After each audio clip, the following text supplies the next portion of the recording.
Je m'appelle Philippe Bloch, je suis avant tout un entrepreneur en fait, qui a créé plusieurs entreprises avec toujours une espèce d'obsession du client. Je suis aussi un observateur puisque j'ai écrit pas mal de bouquins depuis une trentaine d'années, dont un premier livre qui m'a fait justement plonger dans cette thématique du client qui s'appelait Service compris, qui était sous-titré Les clients heureux font les entreprises gagnantes. Et puis après j'ai travaillé sur l'optimisme et aujourd'hui j'investis dans quelques startups. On va aujourd'hui parler de la posture client, mais interne. C'est-à-dire que c'est un peu nouveau dans le monde de l'entreprise de parler de client interne, mais c'est extrêmement difficile à mettre en œuvre parce que c'est un concept un peu bizarre de penser qu'un collègue de travail peut être un client. Et pour autant, je pense que dans une entreprise comme La Poste, qui affiche comme nouvelle ambition, que je trouve d'ailleurs géniale, de simplifier la vie de ses clients, il faut démontrer qu'on met tout en œuvre pour qu'en interne, tout soit aussi fluide, rapide et efficace que ce qui est attendu de l'externe. Moi, je parle jamais de satisfaction client, je parle d'enthousiasme client. Parce qu'au fond, c'est quand on parle de l'effet waouh, qu'est-ce que c'est l'effet waouh? C'est qu'on se dit, attends, moi j'attendais qu'ils me répondent dans 3 semaines. Non seulement ils m'ont répondu en une demi-heure, mais en plus ils ont été réactifs, proactifs, ils ont anticipé que j'avais un problème et ils m'ont appelé. Ça, c'est le bonheur absolu. On dit toujours qu'il n'y a pas d'amour et qu'il y a des preuves d'amour, ben, le service c'est pareil. En fait, il me semble qu'il faut délivrer des preuves de ce bon service. Il faut rendre tangible des choses. Moi, je crois aux petits détails, je crois aux petites attentions. Je crois à la contagion émotionnelle. À un moment donné, on ne peut pas dire c'est pas possible. Donc on trouve autre chose, on fait un pas de côté et on trouve une solution qui satisfait le client, qui lui fait ce moment d'émotion. Ce qui fait la différence, en fait, c'est qu'on a créé un parcours client, une expérience dont il va se rappeler et dont il va parler. Et je pense que c'est ça qu'il faut dire, vivre et montrer aux équipes et aux clients. Quand j'ai créé Columbus Café, le président de McDonald's France m'a dit que chez McDonald's, on vend 60 millions de hamburgers chaque jour, mais un par un.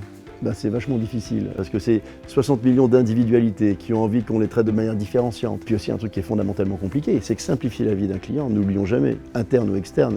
Et c'est sans doute encore plus vrai en interne quand on est dans une grande entreprise, qu'il y a des process, et c'est normal qu'il y en ait pour que l'entreprise fonctionne. Mais la difficulté de simplifier la vie d'un client, c'est que ça revient toujours à se compliquer sa vie à soi. Donc ça veut dire simplement que c'est un engagement permanent, c'est une exigence, c'est compliqué. C'est compliqué parce qu'en plus, il faut essayer de le reconnaître, c'est qu'on n'a pas toujours de retour et de feedback positif. C'est-à-dire qu'on peut se défoncer pour un client interne sans que jamais il vous dise merci. C'est décapant, ça rappelle quelques principes fondamentaux. Moi, je retiendrai véritablement 2 choses. Se concentrer sur 2-3 axes d'effort, mettre en avant ses employés avant ses clients, de façon à ce qu'ils rendent un meilleur service à leurs clients.